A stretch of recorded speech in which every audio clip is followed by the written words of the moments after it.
আসসালামু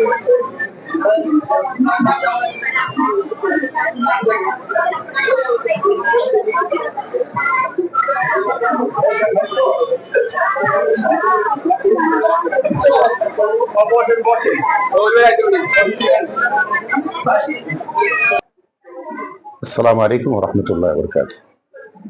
আজকে আল ওয়াকিল ইন্টারন্যাশনাল ফাউন্ডেশনের উদ্যোগে ফ্রি মেডিকেল সার্ভিস যেটা প্রদান করা হচ্ছে, মূলত এর উদ্যোগ এর মূল উদ্যোক্তা হচ্ছে আমাদের প্রিয় ভাই জনাব আলহাজ আমিনুল ইসলাম জুয়েল মোল্লা ভাই। তিনি সামাজিক কর্মকাণ্ডে ইতিপূর্বে তিনি জড়িত ছিলেন। এলাকার আর্ত গরিব দুস্থ মানুষের সেবার জন্য তিনি ইতিপূর্বে অনেক সামাজিক কর্মকাণ্ড তিনি পরিচালনা করেছেন।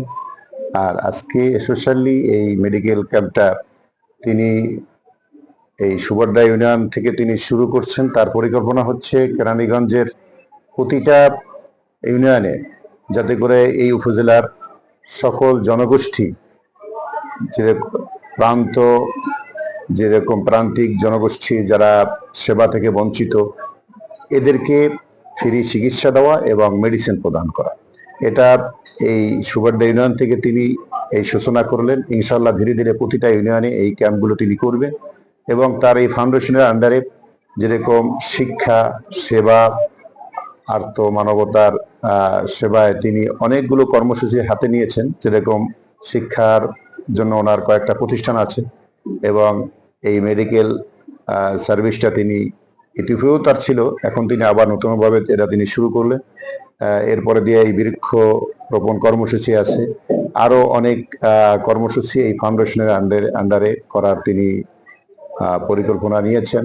সেই পরিকল্পনার অংশ হিসাবে আজকের এই সুন্দর উদ্যোগ আপনারা দেখতে পাচ্ছেন। আলহামদুলিল্লাহ যথেষ্ট মানুষের সাড়া পাওয়া গেছে, মানুষ স্বাচ্ছন্দ্যে এসে সেবা নিচ্ছেন এবং মেডিসিন নিয়ে যাচ্ছেন। আমরা জুয়েল ভাইকে আসলে মূলত এলাকার মানুষ তাকে আগে থেকেই তাকে চেনেন। তিনি রাজনীতিবিদ এবং সামাজিক ব্যক্তি। এখন পুরা উপজেলায় এই কার্যক্রমকে বিস্তৃত করার জন্য তিনি নব উদ্যমে নতুনভাবে শুরু করছেন। আলহামদুলিল্লাহ ধীরে ধীরে উপজেলার প্রতিটি ইউনিয়নে, প্রতিটি ওয়ার্ডে, প্রতিটি গ্রামে গ্রামে তার এই সেবামূলক কার্যক্রম তিনি এটাকে বিস্তৃত করবেন, সেই উদ্যোগ তার আছে।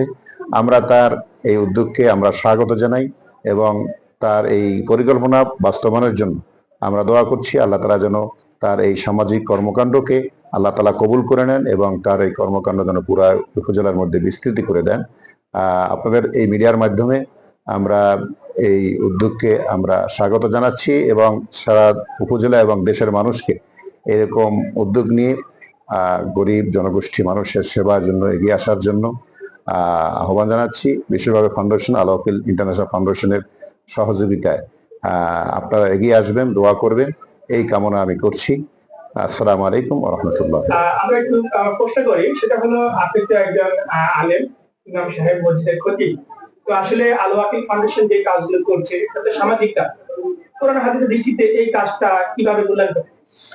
আলহামদুলিল্লাহ এই কাজটি তো কোরআন হাদিসের দৃষ্টিতে তো আল্লাহ তাআলা অত্যন্ত গুরুত্ব দিয়েছেন।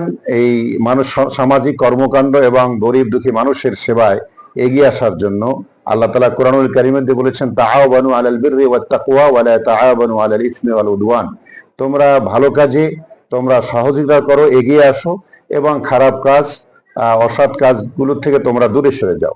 তো এটা তো আল্লাহ তাআলার নির্দেশ এবং আল্লাহ রাসূল সাল্লাল্লাহু আলাইহি ওয়াসাল্লাম যে তিনি একটি সুন্দর সমাজ গঠনে যে আল্লাহ রসুল ভূমিকা রেখেছেন এবং সুন্দর সমাজ নির্মাণে আল্লাহ রসুল যে পরিকল্পনা নিয়ে কাজ করেছেন, যে ওই পরিকল্পনারই একটি ওই পরিকল্পনাকে ওই আদর্শ সামনে রেখে আল ওয়াকিল কিন্তু সেই কাজটা তিনি করে যাচ্ছেন, যাতে করে সমাজের সব মানুষ যে সুন্দরভাবে জীবনযাপন করতে পারে এবং সকলে যেন আদর্শ নিয়ে আল্লাহ রসুলের আদর্শ এবং আদর্শবান হয়ে যেন জীবনযাপন করতে পারে, সেই উদ্যোগ নিয়ে কিন্তু তিনি এই আল ওয়াকিল ইন্টারন্যাশনালের কার্যক্রমকে তিনি এগিয়ে নিয়ে যাচ্ছেন।